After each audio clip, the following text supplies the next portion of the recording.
Hello दोस्तों। Good morning आप सभी को। आशा करते हैं आप लोग अच्छे होंगे। और जैसा कि आप लोगों को पता होगा CSIR का भी एग्ज़ाम चल रहा है। यानी 5 फरवरी से लेकर 25 फरवरी तक से शेड्यूल था।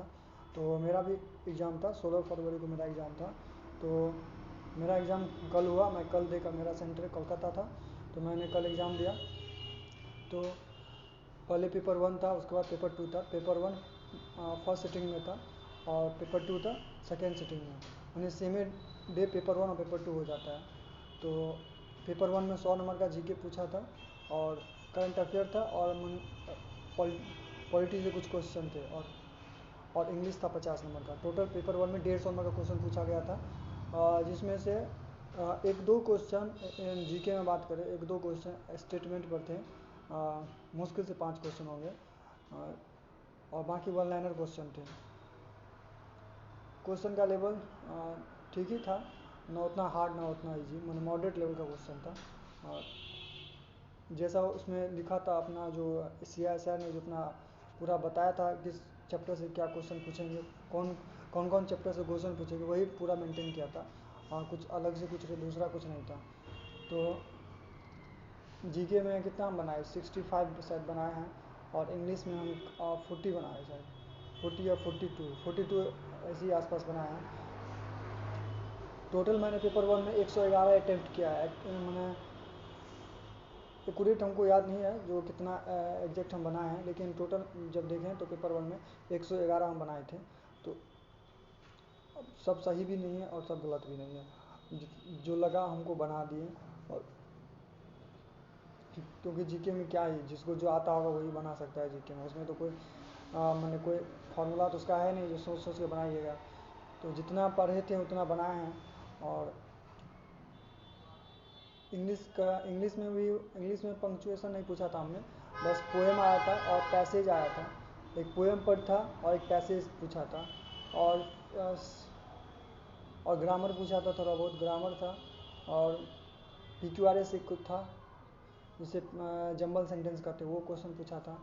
और इंग्लिश मैंने ठीक था, आराम से कर सकता था इंग्लिश। जो SSC का तैयारी करता है ना, उसको इंग्लिश आराम से हो जाएगा। मैंने 45 आराम से मार सकता है इंग्लिश में। ठीक है। मेन जीके पे है, जीके जिसका अच्छा होगा उसका रिजल्ट बन जाएगा। और जीके में जो गड़बड़ाएगा उसका शायद नहीं बनेगा, क्योंकि जीके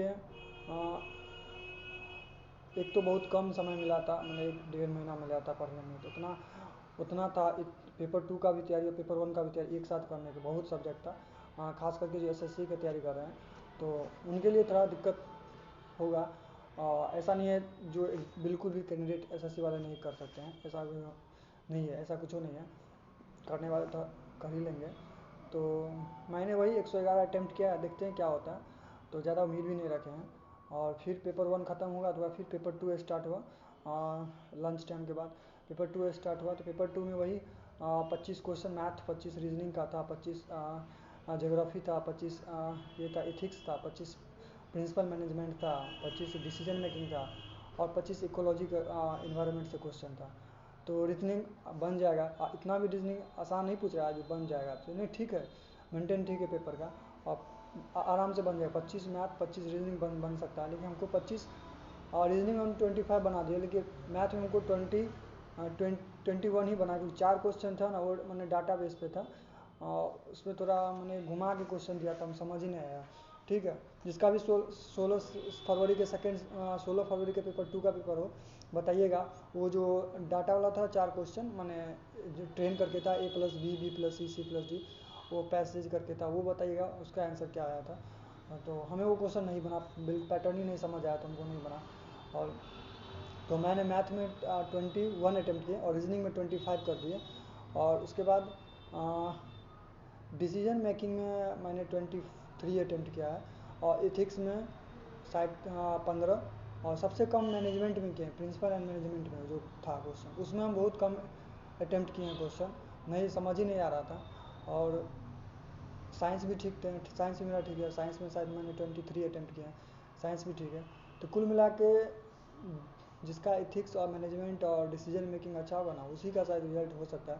क्योंकि बाकी तो सब कर लेंगे, साइंस भी कर लेगा, मैथ भी कर लेगा, रीजनिंग भी कर लेगा, तो ये तो सब कर लेंगे। और कट ऑफ का जो मेन फैक्टर होगा तो वही होगा जो डिसीजन मेकिंग और प्रिंसिपल मैनेजमेंट और इथिक्स, वही होगा। तो मैंने टोटल पेपर 2 में 161 अटैम्प्ट किए हैं और देखते हैं उसमें से कितना सही आता है कितना गलत, अभी कुछ नहीं कर सकते हैं, वो आंसर क्या आएगा तभी पता चलेगा। तो पेपर 1 हो गया, पेपर 2 हो गया। हाँ, अगर इसमें क्वालिफाई हो जाता है कोई बंदा, कोई कैंडिडेट, तो उसके लिए भी पेपर 3 आसान है, डिस्क्रिप्टिव है, और पेपर 4 में एएसओ के लिए बस सीपीटी है और एसओ के लिए इंटरव्यू है। बस मेन यही है, पेपर 1 और पेपर 2 में जो क्वालिफाई कर गया ना उसका लगभग हो जाता है, ठीक है। तो टोटल वैकेंसी भी कम है, 400 के आसपास है, 400 450 के आसपास वैकेंसी है। तो देखते हैं कितना टाइम्स बुलाता है सेकेंड शिफ्ट में, सॉरी टीयर 2 में बुलाता है। तो मैंने ओवरऑल अटैम्प्ट बता दिया, और मेरा एग्ज़ाम का अगर रिव्यू देखें तो मेरा ठीक ही रहा, ना उतना ख़राब ना उतना अच्छा। और मैं वैसे ही गया था एग्ज़ाम देने के लिए, इतना नहीं था, मैं तैयारी कर ही गया था, बस एग्ज़ाम देने गया था, पैटर्न देखना था क्वेश्चन का। तो देखें, और रिज़ल्ट आ जाएगा तो बढ़िया, नहीं आएगा तो कोई दिक्कत नहीं है, ठीक है।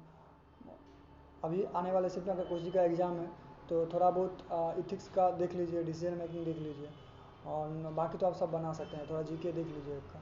करंट अफेयर 6 महीना का पूछ रहा है, लेटेस्ट मैंने दिसंबर का नवंबर का ज़्यादा क्वेश्चन था। तो करंट अफेयर में भी सीधा नहीं पूछ रहा है, घुमा के पूछ रहा है, मैंने अंडर डीप करके पूछ रहा है करंट अफेयर भी, तो वो भी देख लीजिए थोड़ा, लास्ट के 6 मंथ करंट अफेयर देख लीजिए, ठीक है, और हो जाएगा। ओवरऑल पेपर ठीक ही रहा, ठीक है। और बहुत लोग अटेंडेंस भी बहुत कम था, बहुत लोग पेपर एग्ज़ाम देने भी नहीं आए हैं, तो हो सकता है कैंडिडेट भी शायद कम अप्लाई किए होंगे, तो हो सकता है थोड़ा इस पर फ़र्क पड़े। वैसे तो फ़र्क नहीं पड़ेगा, लेकिन थोड़ा सा 1-2% भी फ़र्क पड़ जाए तो बहुत है। तो देखते हैं क्या होता है, अब इसका आंसर क्या आएगा तभी पता चलेगा कितना ओवरऑल स्कोर बन रहा है। तो अब तक के लिए goodbye and take care.